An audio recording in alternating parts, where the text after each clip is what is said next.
அனைவருக்கும் வணக்கம். நாம் பார்க்க போகும் பாடத்தலைப்பு 9ஆம் வகுப்பு இயல் 1 செயல் பகுதி, அதாவது 3வது தலைப்பாக அமைந்துள்ளது தமிழ் ஓவியம். தமிழ் ஓவியம் என்ற நூலை இயற்றியவர் ஈரோடு தமிழன்பன் அவர்கள்.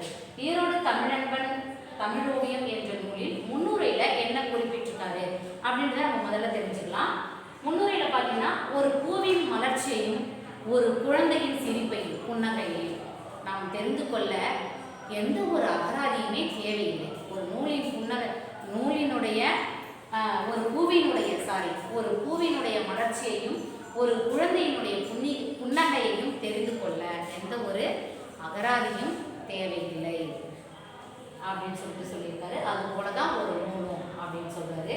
அவர் எழுதிய வேறு நூல்கள் பார்த்தீங்கன்னா புதுக்கவிதை, சிறுகதை, அப்புறம் பார்த்தீங்கன்னா ஹைக்கூ, சென்ட்ரியோ, லிமெரைக்கோ. புது கவிதைன்றது உங்களுக்கு தெரியும், சிறுகதையும் தெரியும்.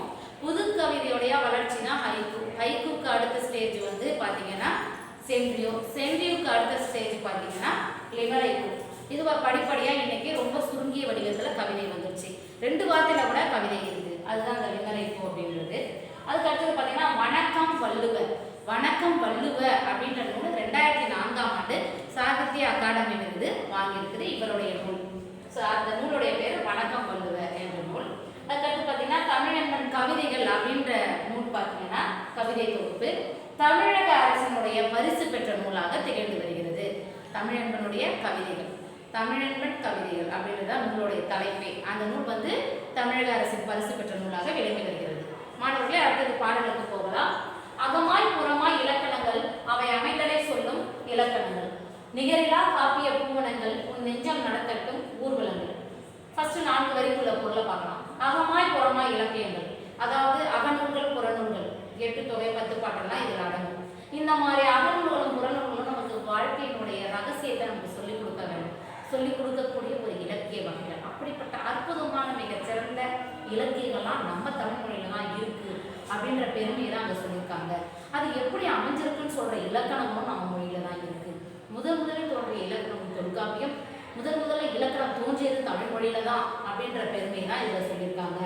அவை அமைந்ததை சொல்லும் இலக்கணங்கள். இதில் நீங்க தெரிஞ்சுக்க வேண்டியது பார்த்தீங்கன்னா, முதலில் தோன்றிய இலக்கண நூல் தொல்காப்பியம். ஸோ தொல்காப்பியத்தில் தான் இலக்கியங்கள் எப்படி எழுதலாம் அப்படின்ற ஒரு வரைமுறை எல்லாமே. இலக்கியம்னா இப்படிதான் இருக்கணும் அப்படின்னு சொல்றது எது? இலக்கணங்கள். அப்படிப்பட்ட இலக்கணங்கள் யார்கிட்ட இருக்குன்னா நம்ம தமிழ் மொழியில இருக்கு. அதுதான் அகமாய் புறமாய் இலக்கணங்கள், அவை அமைந்ததை சொல்லும் இலக்கணங்கள் அப்படின்ற லைன்ல சொல்லியிருக்காரு. அடுத்தது பார்த்தீங்கன்னா நிகரிலா காப்பிய பூவனங்கள், உன் நெஞ்சம் நடத்தட்டும் ஊர்வலங்கள்.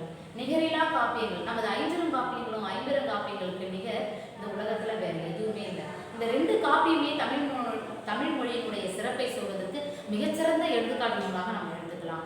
ஏன்னா அதை படிக்க நம் நெஞ்சத்தில் அப்படி ஒரு மகிழ்ச்சி உணர்வு பொங்கி எழும் அப்படின்னு சொல்றாங்க. அதை படித்து பார்த்தாலே நமக்கு தெரியும். உங்களுக்குமே நெஞ்சம் வந்து அந்த அளவுக்கு மகிழ்ச்சி கொள்ளும் வகையில் அந்த நூல் அமைஞ்சிருக்கு. ஏனென்றால் அதில் எடுத்தாலப்பட்ட சொற்நயம், பொருள் நயம்லாம் ரொம்ப சிறப்பாக சுவையுடையதாக இருக்கு அப்படிங்கிறாங்க. நிகரெல்லாம் காப்பிய பூவனங்கள், அதுதான் உன் நெஞ்சம் நடத்தட்டும் ஊர்வலங்கள். அதாவது அதை படிக்கும் பொழுது நம்ம நெஞ்சம் அவ்வளோ சந்தோஷமா இருக்கணும். அதுதான் சொல்லியிருக்காங்க, நெஞ்சம் நடத்தட்டும் ஊர்வலங்கள்னு சொல்லிட்டு. அடுத்த 4 வரைக்கும் போகலாம். ஏழு விருட்டென கேட்டு வரும், நீதி ஏந்திய தீபமாய் பாட்டு வரும், மானிட மேன்மையை சாதித்திட பொருள் மட்டுமே போதுமே ஓதிவிட.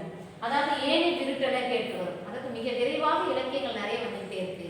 இப்படிப்பட்ட நூல்கள்ல என்ன இருக்கு? இருட்டையெல்லாம் ஒழிச்சு ரொம்ப வெளிச்சமா ஒரு வாழ்க்கை அமையணும் அப்படின்ற ஒரு கருத்துக்கள், அதெல்லாம் நிறைந்த ஒரு கருத்துக்கள் நிறைந்த ஒரு நூலாக விளங்கி வருகிறது.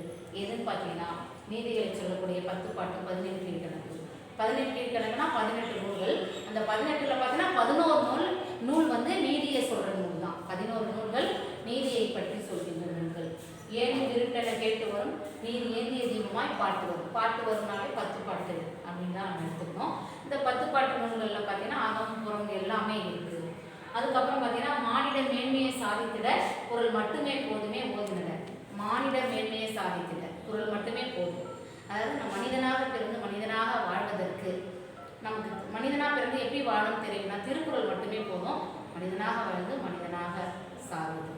திருக்குறள் ஒரு நூலே போதும். எல்லா வகையான பொருள்களும் நிறைந்தது திருக்குறள். அப்படிப்பட்ட திருக்குறள் ஒன்றே மனிதனை வாழ வைக்க போதுமான நூல் என்று இந்த வழியில் குறிப்பிட்டிருக்கின்றார்.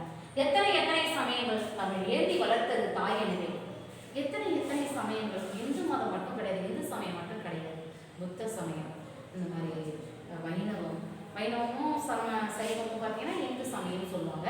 அது இல்லாமல் இஸ்லாமியம், புத்தம், இந்த மாதிரி சமயங்களை தாய் போல வளர்த்தது தமிழ் அப்படின்னு சொல்லுவாங்க. தாய் போன்று எப்படி ஒரு தாய் பல குழந்தைகளுக்கு தாயாக இருக்க வேண்டும் என்று ஆசைப்படுகிறாரோ, அதுபோல் தமிழ் மொழியானது பல மொழிகளுக்கு தாயாக இருந்து வருகிறது, பல சமயங்களுக்கும் இருந்து வருகிறது என்ற பொருளைத்தான் இதில் வைத்துள்ளார். சித்தர் மரங்களே தீதற்கு பொது சிந்தனை வீச்சுகள் பாய்ந்தனவே.